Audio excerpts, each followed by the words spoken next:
بسم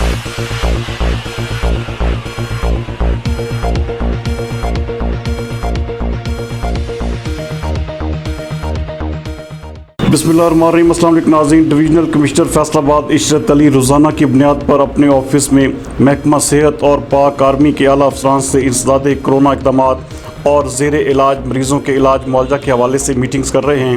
ہمارے divisional bureau chief میاں اعجاز اسلم کے مطابق آج بھی اسی سلسلے میں اجلاس منعقد ہوا، جس میں deputy commissioner Faisalabad Muhammad Ali, C E O health doctor Mushtaq Sipra, D H O doctor Bilal Ahmed, medical superintendent D H Q doctor Habib Buttar اور دیگر افسران بھی موجود تھے۔ ڈویژنل کمشنر کا اس موقع پر کہنا تھا کہ کرونا وائرس کے کنفرم مریضوں کے علاج معالجہ پر مامور ڈاکٹرز اور پیرامیڈیکل سٹاف کی بھی صحت کا خیال رکھا جائے اور انہیں حفاظتی ساز و سامان و کٹس کی فراہمی میں کوئی رکاوٹ نہیں آنی چاہیے۔